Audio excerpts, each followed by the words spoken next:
আসসালামু আলাইকুম ওয়া আলাম। আমি মোহাম্মদ রিজুল ইসলাম রিজু, উপদেষ্টা দিনাজপুর জেলা বিএনপি, পরিচালক দিনাজপুর জেলা chamber of commerce and industries, সভাপতি বীরগঞ্জ ইটভাটা মালিক সমিতি। আজ 19 নভেম্বর বীরগঞ্জ প্রেস ক্লাব প্রাঙ্গণে সংবাদ সম্মেলনে আপনাদের মাধ্যমে বীরগঞ্জ ও কাহারোল ও দেশবাসীকে অবগত করছি যে বীরগঞ্জ উপজেলা বিএনপির সম্মানিত সভাপতি, দিনাজপুর জেলা বিএনপির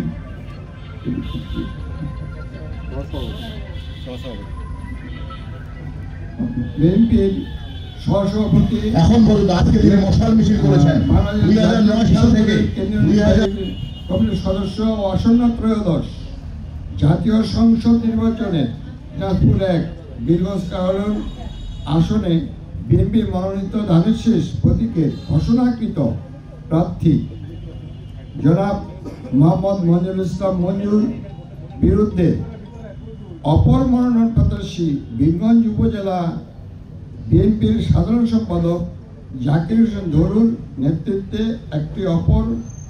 একটি পক্ষের গুটি কয়েক লোক দলীয় শৃঙ্খলা ভঙ্গ করে অপপ্রচার চালিয়ে যাচ্ছে।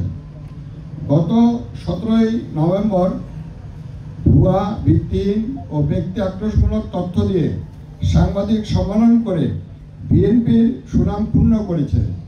ধানের শীষ প্রতীকের ঘোষণাকৃত ব্যক্তিকে হারিয়ে প্রতিপক্ষ জামাত প্রার্থীকে জিতানোর চেষ্টায় লিপ্ত রয়েছে। জামাত প্রার্থীর সাথে তার যে সখ্যতা রয়েছে তার অনেক প্রমাণ ফেসবুক সহ বিভিন্ন মাধ্যমে রয়েছে। যারা ইতিমধ্যে আপনারা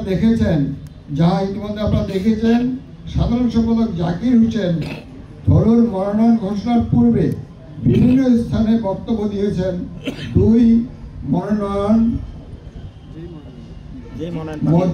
যেই মনোনয়ন পাক আমি ধানের শীষ প্রতীককে বিজয়ী করার লক্ষ্যে তাদের সঙ্গে দলে কাজ করব। কিন্তু 3 নভেম্বর 237 জন এর মধ্যে জনাব মঞ্জুরুল ইসলাম মঞ্জুর নাম প্রার্থী হিসাবে ঘোষণা হওয়ার পরেও জাকির হোসেন ধরু ও তার গুটি কয়েক সমর্থক গোষ্ঠীরা বিভিন্ন হাট বাজারে মশাল মিছিল করে গ্রামের সাধারণ মানুষের মাঝে আতঙ্ক ছড়িয়ে বেড়াচ্ছে। অপপ্রচার চালিয়ে বিতর্ক সৃষ্টি করে প্রার্থীকে প্রতিপন্ন করে দলীয় হাইকমান্ডের নির্দেশকে বিভ্রান্তমূলক বলে জনগণের মাঝে বিরূপ প্রতিক্রিয়ার সৃষ্টি করে দলীয় শৃঙ্খলা ভঙ্গের কাজে লিপ্ত হয়েছেন। এতে করে বিএনপির প্রতিপক্ষ প্রার্থীকে গুরুত্বপূর্ণ করে তুলেছে, যা দলের জন্য মারাত্মক ক্ষতিকারক। অথচ 2009 সালে মঞ্জুরুল ইসলাম মঞ্জু বীরগঞ্জ উপজেলা বিএনপির সভাপতি নির্বাচিত হওয়ার পর দলীয় কর্মীর বিপদে আপদে পাশে রয়েছেন। নেতা কর্মীদের বিরুদ্ধে বিভিন্ন মিথ্যা মামলায় তাদের পাশে থেকে তাদের পরিবারগুলিকে সহযোগিতা করেছেন, বর্তমানেও করে যাচ্ছেন। জাকির হোসেন ধরু বলেছেন মঞ্জুরুল ইসলাম মঞ্জু আন্দোলন সময় ছিল না। এহেন মিথ্যাচার একজন সাধারণ সম্পাদক হয়ে দলীয় শৃঙ্খলা ভঙ্গেরই সামিল। অথচ মঞ্জু সাহেব বীরগঞ্জ প্রত্যেকটি আন্দোলন সংগ্রামের সামনের সারিতে উপস্থিত থেকে নেতৃত্ব দিয়েছেন। তার অনেক প্রমাণ বর্তমানে মিডিয়ায় পাওয়া যায়। মঞ্জুরুল ইসলাম মঞ্জু সাহেব সভাপতি হওয়ার পর প্রতি বছর ব্যক্তিগত অর্থায়নে উত্তরের হিমেল হাওয়ায় কনকনে শীতে অতিষ্ঠ মানুষের পাশে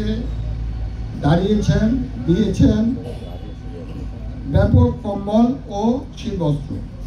ব্যক্তিগত অর্থায়নে এ যাবৎ প্রায় 300টি দুস্থ পরিবারের জন্য পাকা ঘর নির্মাণ করে দিয়েছেন।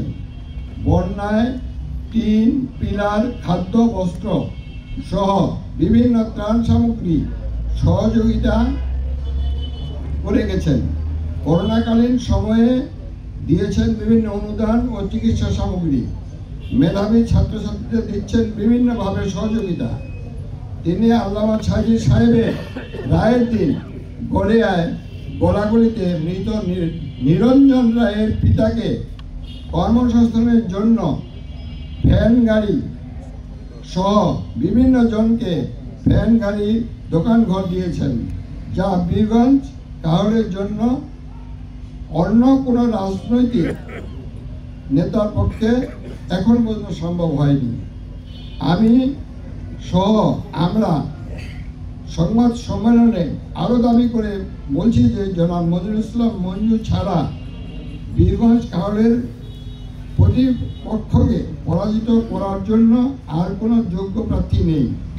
আমরা নিশ্চিত আমরা মনিরুল ইসলাম মঞ্জুর মাধ্যমে ধানের শীষকে বিজয়ী করে বেগম খালেদা জিয়া ও তারেক রহমানকে প্রথমবারের মতো এই আসনটি উপহার দিতে পারব। বিএনপির সুনাম ক্ষুণ্ণকারীদের বিরুদ্ধে কঠোর শাস্তি ও বহিষ্কার সহ প্রয়োজনীয় ব্যবস্থা গ্রহণের জন্য আমাদের দলের ভারপ্রাপ্ত চেয়ারম্যান জনাব তারেক রহমানের কাছে জোর দাবি জানাচ্ছি। ধন্যবাদ।